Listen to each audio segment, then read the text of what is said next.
Happy Monday, everybody, and welcome to the Prepare to Repair show. And as the song says, that is exactly what we intend to do today, which is help.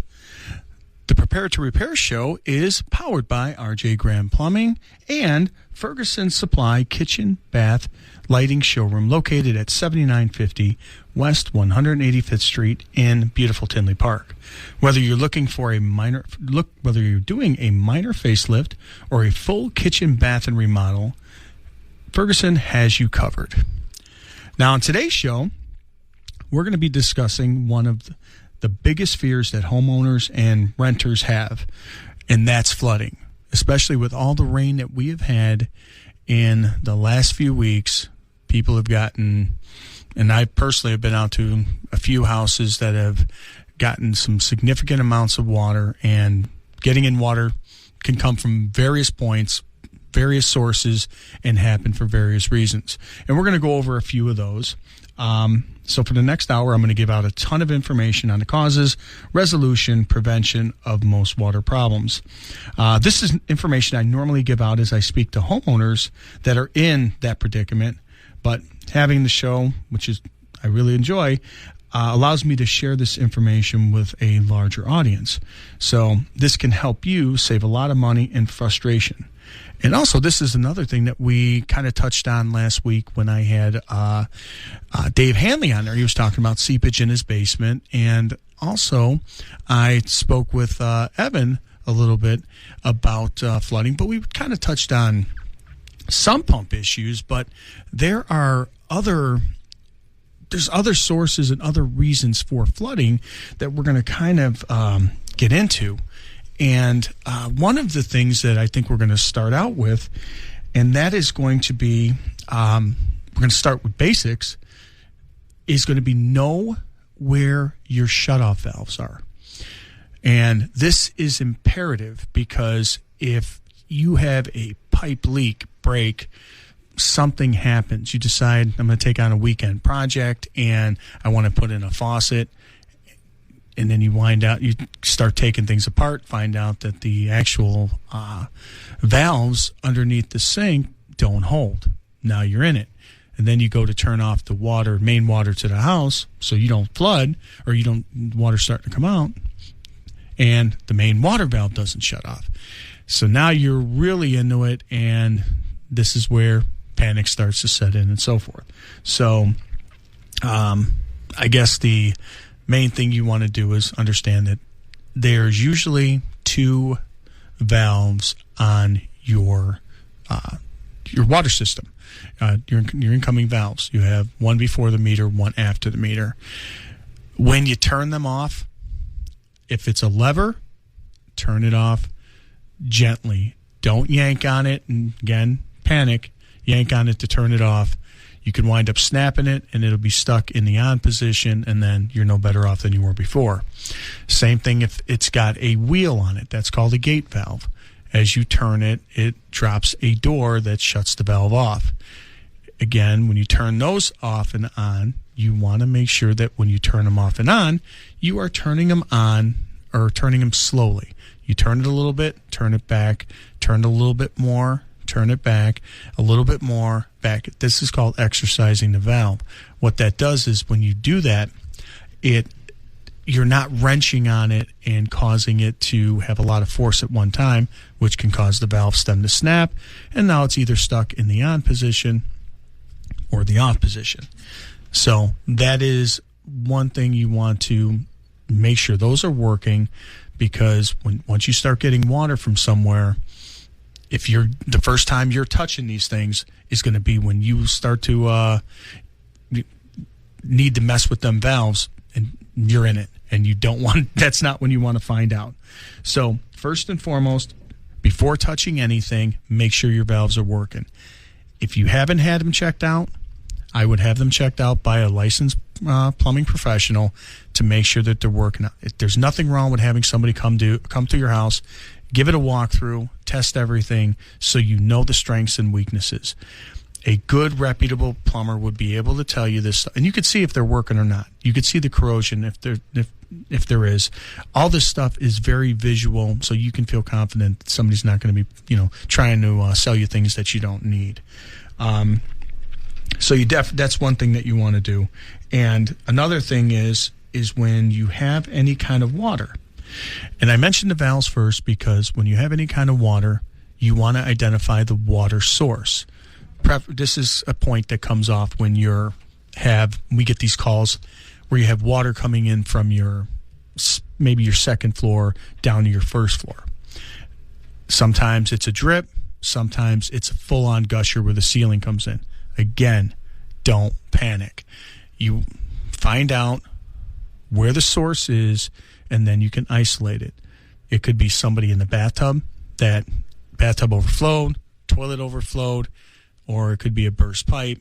There could be numerous other issues of why it happened. But first and foremost, you want to identify whether or not it's a drain or it's a water line.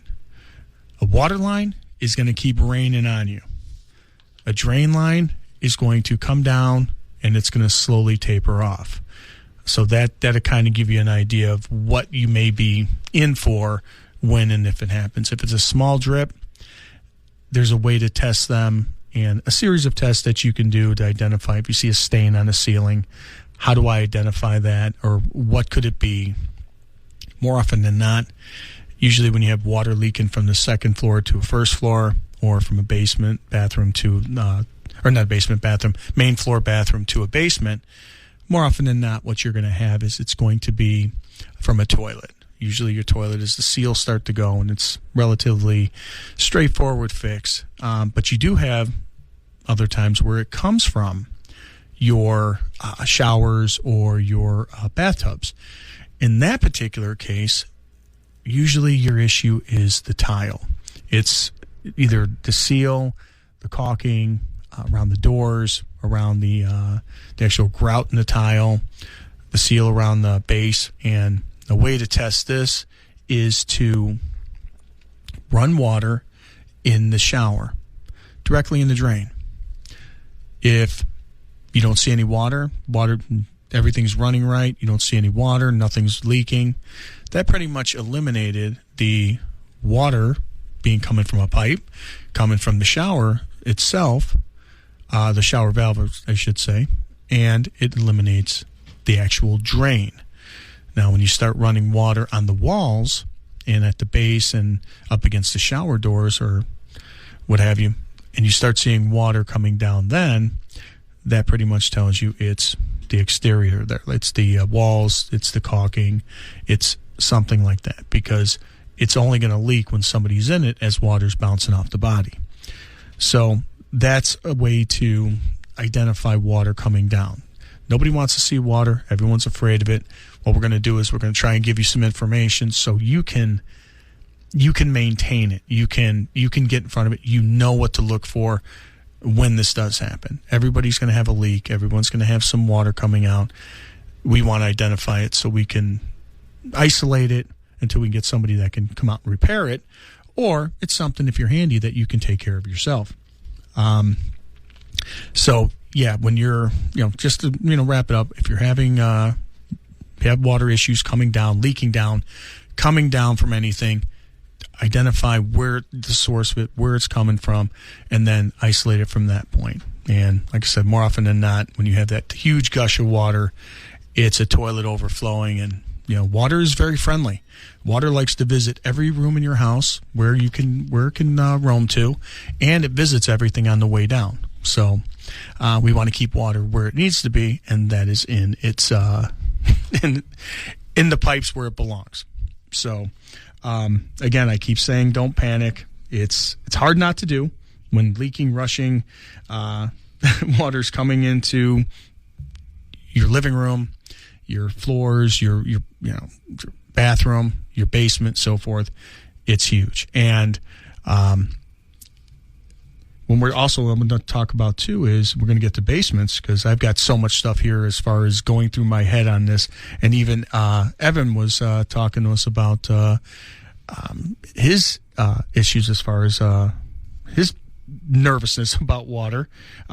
Evan, have you had any issues with water in your house? Not in the home my wife and I live in. Growing up, my house had water issues in the basement. Wow. All of the time. Now, where did this come from? Was it a sump pump? Was it an older house where it was, when you get heavy rains, it was sewer? So what we've actually learned is from people who lived in the area that we lived in like their whole lives. Our house was essentially built on an old forest preserve land. Okay. And apparently where our house is located is right next to or literally on top of where a creek used to run. And so there's thought that there might be something to do with that as to why it flooded so easily when other houses in the neighborhood, especially on either side of us, never had any issues. You know, that is, excuse me, that is not uncommon. I got it because there was a job we did. This was several years ago that this home was built in Joliet on this vacant piece of land, and you had a 4-foot crawl space. It was concrete. It was a brand new house. When it rained, when you'd get heavy rain, the crawl space would fill up to almost the joist. And it was just really, really just odd how this would happen, because when you dig around and you did anything, the ground was dry. It wasn't like it was a saturated area where it was just constantly had water. It was dry. So what happened with this was, turns out that this being so close to the river, there may have been a drain tile that drained a field that went right underneath the house. And it may have been hit or something when something was there before and they didn't know about it, because the amount of water, because I went there after we went and put drain tile around the house. We put 8-inch diameter drain tile. This is what they use to drain parking lots. We put this around the house and ran it. And that wasn't even enough. We ran it to a storm basin. I went to go check it out because he said he got an inch of water in the crawl space after us doing that. And I looked in the manhole. The water was shooting up out of the manhole. It was coming through this pipe and splashing up against the back of the manhole like a fire hose and pouring up out of the manhole. It's just splashing up. I'm like, there is so much water. And then when it stops, it stops. Rain stops, it's done. Unbelievable. I'd never seen that. I'd never seen that before. And then I was told about that they had field tiles that would drain the farmlands, and they would run to creeks and they would run to rivers and so forth. And if you hit some of those, the amount of water that you can get is pretty substantial, and that's what it looks like happened in that case. So that's why if you drive by like farmland where you'll see where everything's fine except you'll see one spot that has a puddle of water. Fast forward when they start building houses on that land, you're going to know that the one house that's sitting where that house or where that area had water, that's going to be the one that sump pumps working the longest or working the most. Yeah, no, I mean that's no surprise when you see or hear stories like that. It's just it's the most helpless feeling in the world as a homeowner. Any other problem in your house happens, there's usually something you can do to stop it or mitigate it. You start getting water in your basement because your sump pump failed or some other issue happened, there's really not a whole lot you can do. No. Other than just wait for an expert to come and take care of it for you, because it's not one of those issues that there's an easy fix and therefore there's a simple fix for a homeowner to use. So no. It's a very helpless feeling. Oh, yeah. Not at that point. Not at that point. Once you're in it and you've had the failure, now it's a point of trying to get somebody out there to help you. Well, and those are the lessons that I applied to my house. Is right. Obviously, having gone through that and lived through it, it's okay. Make sure you have not just the most powerful sump pump. Make sure you have the correct sump pump. Correct. Have a battery backup. Have your downspouts. Make sure the water is flowing away from your house and out into the yard, or preferably towards your neighbor's yard. Yeah. Okay, well, wasn't it a card game? That was another issue we actually dealt with one time, was a neighbor who would put their sump pump hose in our yard. Oh, yeah. And the way they angled it, the water was essentially shooting at the foundation of the house. Mm-hmm.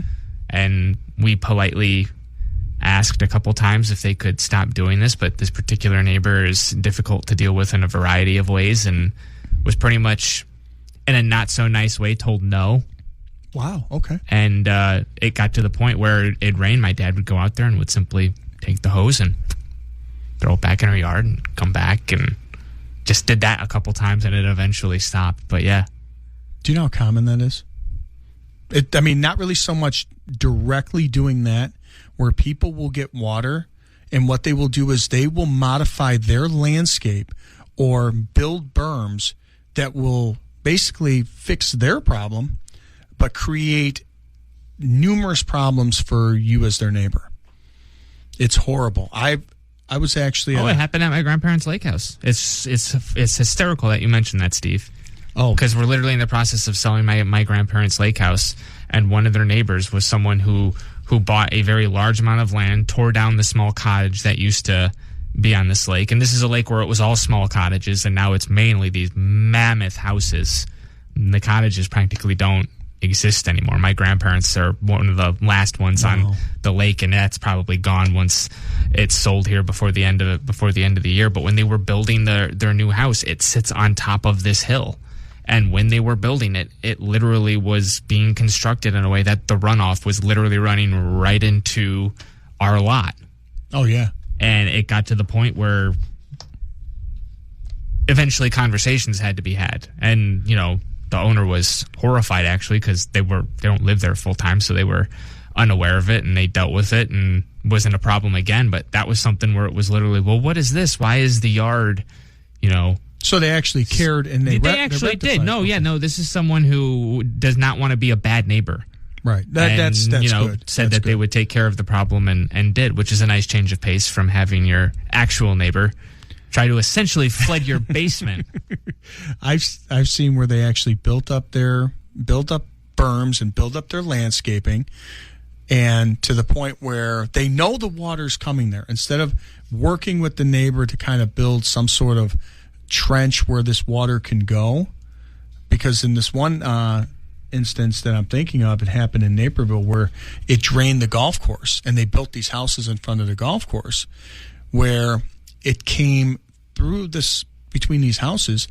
This house built their landscape up, so now this water rushes through like a river, and it goes right down into their window wells and just goes right into their basement. And the amount of water that runs through there is a river. It's actually almost like a small stream. And they talked to the village on it, and the village basically said that the golf course was there first. All that water is swaled to go towards this specific location. The houses that were built afterwards. They've got to fix the water problem. And by doing that, they would have to build manholes and drains in order to divert that and connect that to the structures that run along that street. My buddy had to do that with his dad. Yeah. They had to put a drain in because they had one window well in the entire house. Would literally, it would flood, Steve. Oh, I can imagine. You'd be in a rainstorm and you'd look out and you thought you were on a submarine. A fishbowl. Yeah, you would look, and he texted me a picture and went, look at this. And it just kind of happened out of nowhere. It was never a problem before. And they literally had to go out there and they had to put in a drain and connect it to the main hookup and all that fun stuff in order to... Usually window wells have drains in them. That's one of the things we recommend people to do is check your window well drains, check your downspout lines, check your discharge I didn't lines. even know there were window well drains. Yeah, they have window well drains. And they have basements. They usually have those on some of the newer houses. Yeah, they all should have drains in them. Some of them may have a French drain, but they should have a drain in it. That water has to go somewhere, because all you're doing is creating basically a divot for water to collect in. And then that sits there and it just works its way through your window as it starts to, if it's an old metal window, it'll go right in there. So we're going to take a quick break. You're listening to the Prepare to Repair show right here on WJOL 1340. We're going to be back and we're going to talk more flooding issues and remedies. Back after this. Welcome back to the Prepare to Repair show. I am your host, Plumber Steve, with RJ Graham Plumbing. And before the break, we were discussing just water issues and just some of the ways they come in. And I guess we have water that can come in from outside. And I'll tell you, I've had one instance that and I found this instance troubling. It was about 12 years ago. We put in a flood control system in this home, and actually we kind of repaired and updated the system they had. But it was a flood prevention that consisted of like a check valve to keep water from coming in, and it had a pump to pump some stuff out. Well, we had a call that said that this pump wasn't. They got water, and they were upset that they got water. Well, this house was in the Westchester area, and their house was kind of up on a hill with their garage behind them.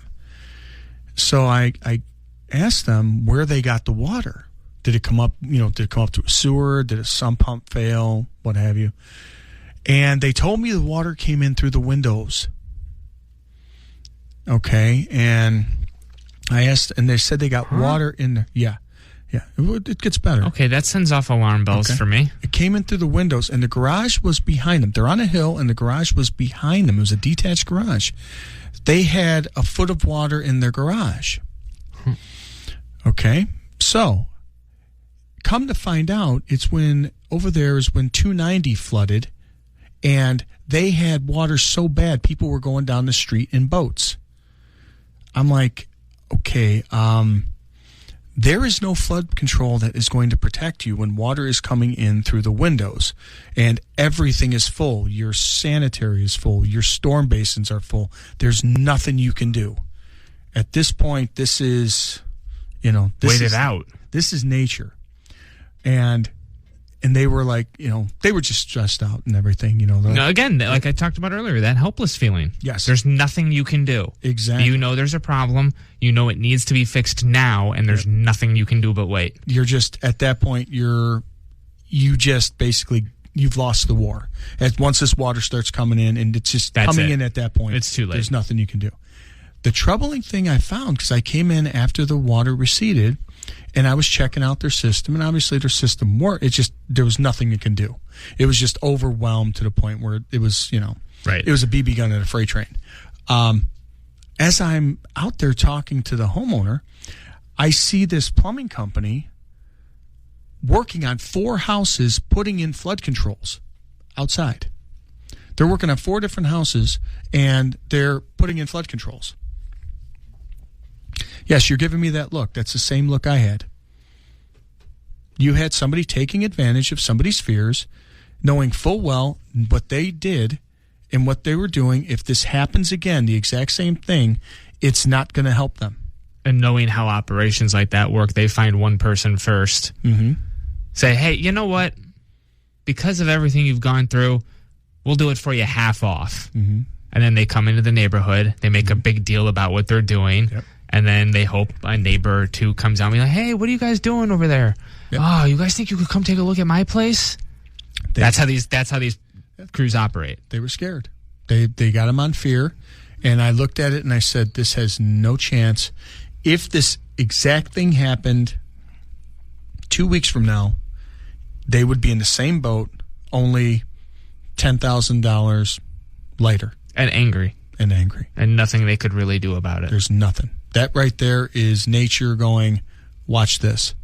You put your flood control in, watch this. This is my land. I'll take it when I want.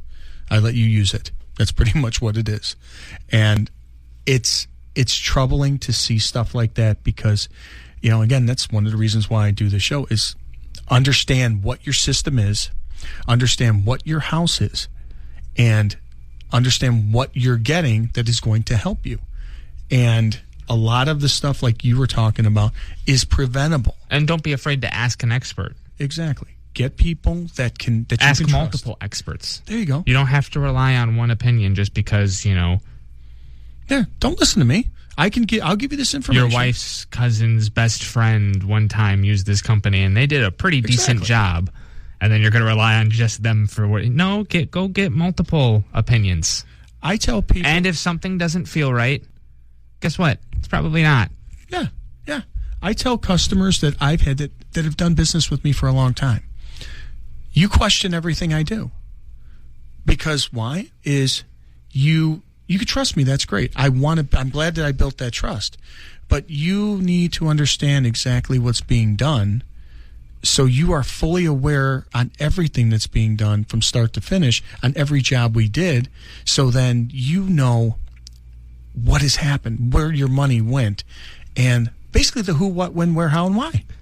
I'm continually stunned, and mainly it's because people are all about the short term and not the long term. What you're talking about brings about much more long-term success than it does to go in, make a quick buck, not necessarily rip someone off, but maybe not necessarily be on the straight with them about what the work you're doing is going to be able to do for them. You're doing the work you say you're doing, but it might not necessarily do what the homeowner thinks it's going to do for them. But if you make that long-term investment, like you do with your customers, they're going to keep calling you. And they're going to tell their friends to call you. And I can remember as a kid when my parents, at one point, there was an issue with our furnace. Company came in and said, yeah, you need a whole new unit. We got to, do all the ducts and we got to clean all this out. And it gave my parents an insane quote. And they're like, what are we going to do with the winter coming? Ended up calling a different furnace guy. He came out and he goes, no, this is fine. He goes, I fixed it. It was like a $5 part. Oh, that's frustrating. But because of that, they ended up calling him every year to come do a maintenance, and he'd always do the same thing. I really want to sell you a new furnace. It's still working. Right. And they'd called him every year. That's a situation where, he could have made a quick buck off of him, and he never would have heard from him again. Right. Instead, he made infinitely more money, and anytime anyone had furnace problems, my parents were the first ones to go, we know a guy who's great. Oh, yeah. And so he got tons of business off of my parents' recommendations as well. Again, he didn't make all the money in the short term, but in the long term, he made far more than he would have. Right. And that's the way it should be. When you're in the service industry, you're there to serve. You're there to help. And that's the way I look at it, is I'm there to help, and I'm there to give you as much information as I can. The information is going to be the right information. It may not be right for me. It may not be right for you, but it's going to be right for the issue we have at hand. And that's the best way to do it, because if I say I go to a job and say I go there and this has actually happened. I went to a pump. Their basement had water and their pump failed, and they're like, well, I need a new pump. I gave them a price for a new pump. And it's like, okay, go ahead and do it. Well, I go there, I look at it, and I find out the pump is just under warranty. Okay, that's one positive for them. Then the other thing is I'm looking at it and I check the plug, and I notice that there's nothing. I try to plug a light in there so I could work, and it's not working.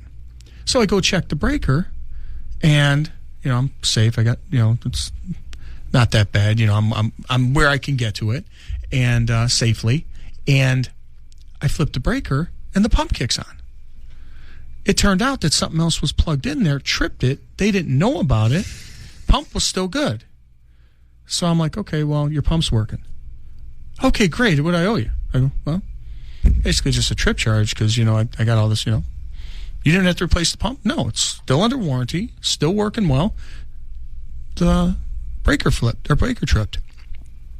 How did that happen? They're like, and then they recalled, I remember so-and-so doing something, and it stopped working. I didn't know it was on that same line. So, no, I could have sold the pump. But turned out it didn't need to be. That was the problem at hand. That worked for them as the homeowner, as it should. Honesty works how honesty works. It didn't work for me. I'm like, oh man, I didn't make as much money as I wanted to on it, but you know what? I gained a customer. And that's what it's all about. Because now I've earned that trust and I've earned that credibility. And that's what you're looking to do as a company, as a reputable company. You're listening to the Prepare to Repair show, and I am your host, Plumber Steve, right here on WJOL 1340. We're going to take a quick break, and we'll be back talking more water issues and flooding at Ferguson.com. Welcome back to the Prepare to Repair show. I am Plumber Steve, your host, owner of RJ Graham Plumbing. And before the break, we were talking just overall flooding and just water and how just concerning it can be, and especially at the point when you absolutely positively need somebody and your just fear and panic kicks in. But what I'm going to do is I'm going to go through a couple things that are your main causes and issues that come up that really are certain things to prevent, that will help you prevent if you know exactly what the issue is. So the first thing we're going to discuss is during heavy rains, sewers can back up into your basement. Now, if you have an older home, this is common. It's when it backs up into your floor drains. It's if you have a house that has gravity sewers.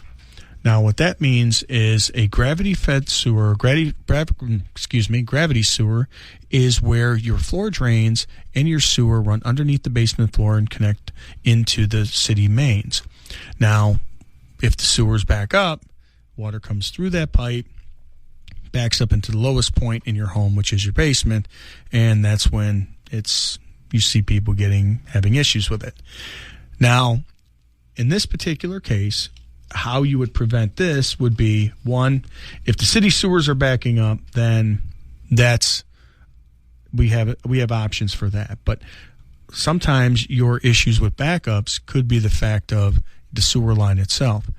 It could be obstructions in it, such as tree roots or somebody flushing things down there. So regular maintenance, and if it's a chronic problem, televising the line, making sure that it's in good shape so you know exactly what you're working with on your end.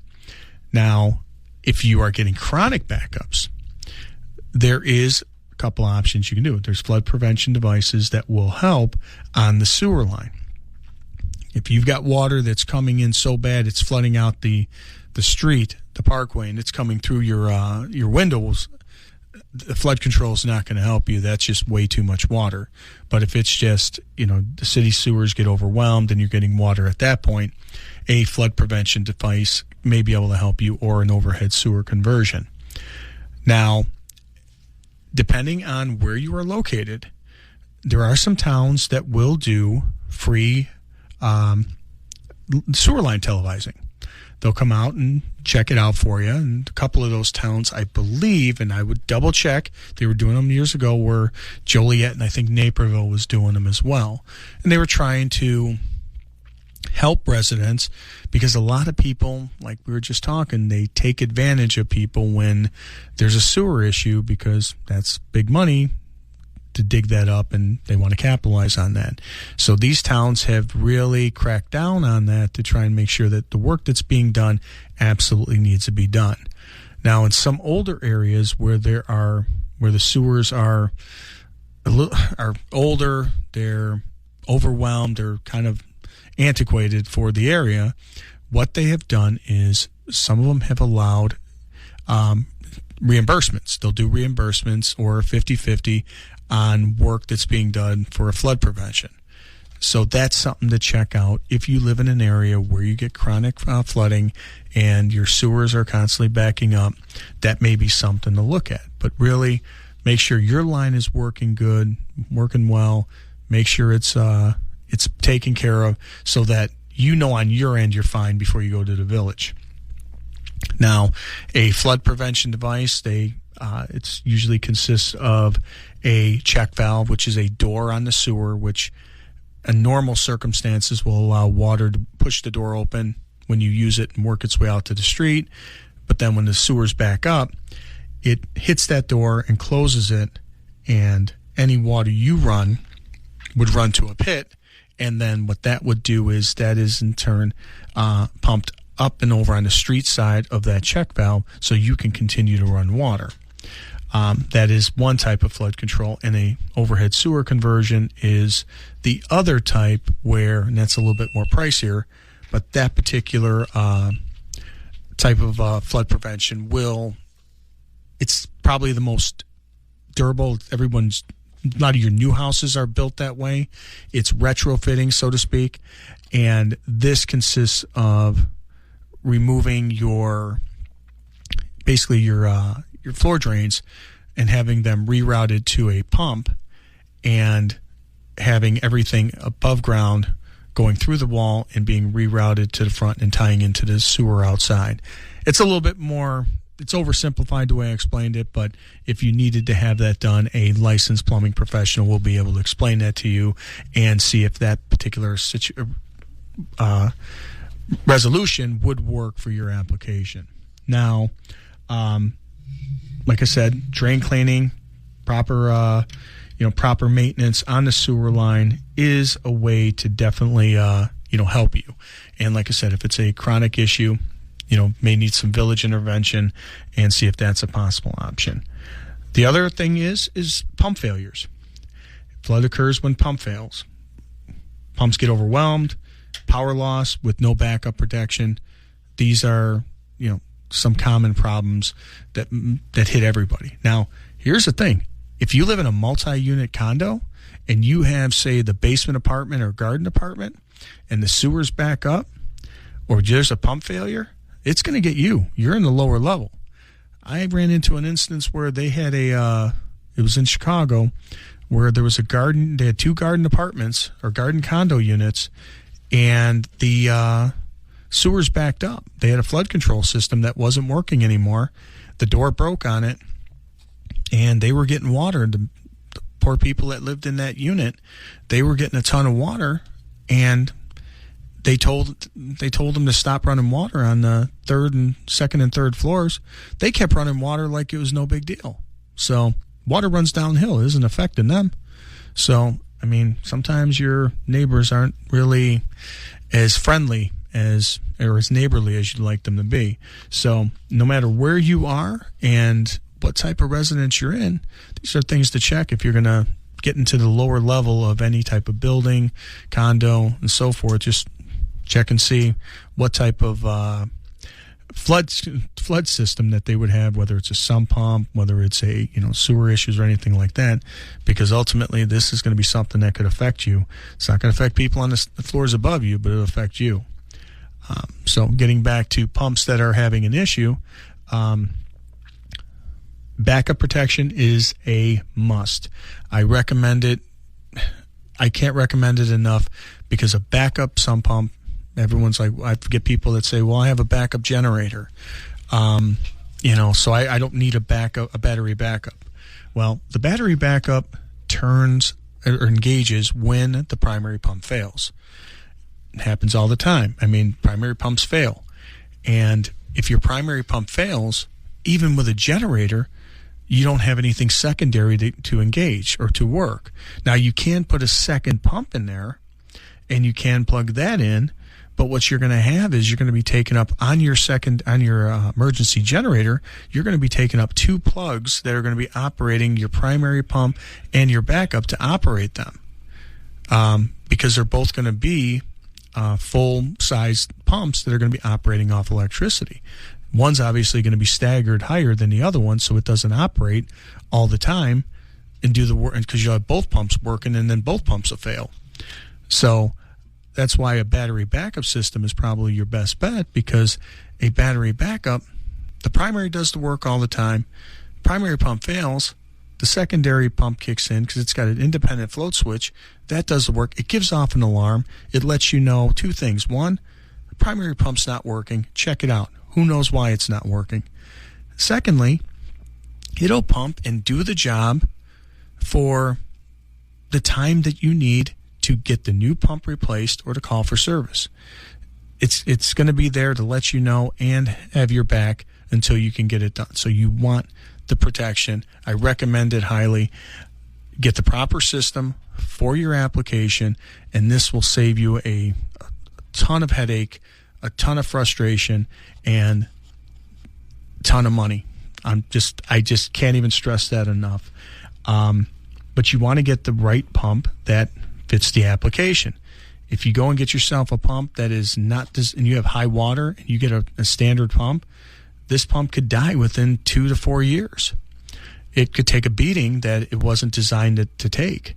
So, again, I hear people say pumps are easy to replace. Yeah, they are.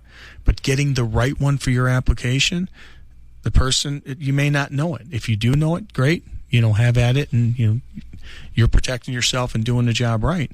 But there are people out there that really don't know what it is, and that's not going to help you. You want to get the right thing. You want to spend the right money, because a little investment here can save your big investment, which is whatever you have in your basement, whether it's finished and the amount of money you spent to finish it, or say it's unfinished and it's storage and you have pictures, you have family memories, you have just things that you have down there. Obviously you were storing for a reason, and they're destroyed because trying to save a few dollars on a pump or a system that could have just saved you a whole lot of headaches and saved your memories. Also, too, is when your pump is running, you want to make sure that your pump is running properly and installed properly. And I've seen pumps installed and they're discharging right outside the house. They're not discharging far enough away from the house. So the water is literally just running right outside the house, right down the foundation, right back into the pit, and all the pump is doing is just cycling water. So the pump is going to die. It's kind of like digging a hole, and for every 3 shovels of dirt you take out, someone's dumping 2.5 back in. Not long before you get frustrated or you get tired and you're not getting anywhere. That's exactly what happens to these pumps when it's not being discharged far enough away from the house, or your discharge line is clogged, and every time it fills up, it just spills out and right down the foundation wall. It's also a way to get some seepage through cracks in the foundation, because water's going to find its way in. Again, water's friendly. It wants to come and visit everything around it. So, that's the way to look at it. Water's friendly, wants to see everything. Now, you do have some applications out there where you have, you're going to have 2 pumps in your basement. You're going to have a pump for a backup, or not backup. You're going to have a pump for your groundwater. You're going to have a pump for your gray water or your ejector. Now, give you a little rundown on that real quick before we end the show, is you're going to have your ejector pump will usually last a little bit longer because it doesn't take on groundwater. And because it doesn't take on groundwater, it's controlled water where you can control it.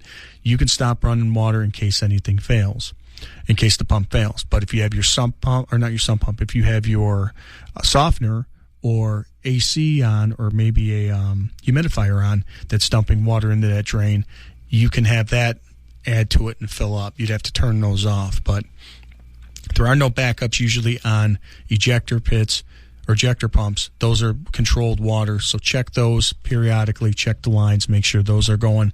If you have a gray water pit, you can turn water off to it. Now, here's the other curveball I'm going to leave you with, is there are some older applications where you have a gray water pit that takes on laundry water, and it also takes on groundwater. You're going to know this particular application because this water is going to be pumped into the sewer. Most of your groundwater applications are pumped outside. This particular case, you can get yourself some sort of flood control protection on it, or not flood control protection, a battery backup protection on gray water. Gray water is defined as wastewater that does not have solids in it. So you could get something, some type of protection on this as far as a battery backup system, because it doesn't have any solids in it. So this is a way to go. Keep in mind, your pumps will last you probably about 5 to 7 years, standard water application, 3 to 5 years maybe on high water volume applications, and anywhere from 7 to 14 years on your ejectors. Another thing you have to keep track of is seepage. Seepage comes in where you have water coming in through the cracks, coming in up through the foundation. This could be from gutter downspouts. It could be from drain tiles that are clogged. It could be from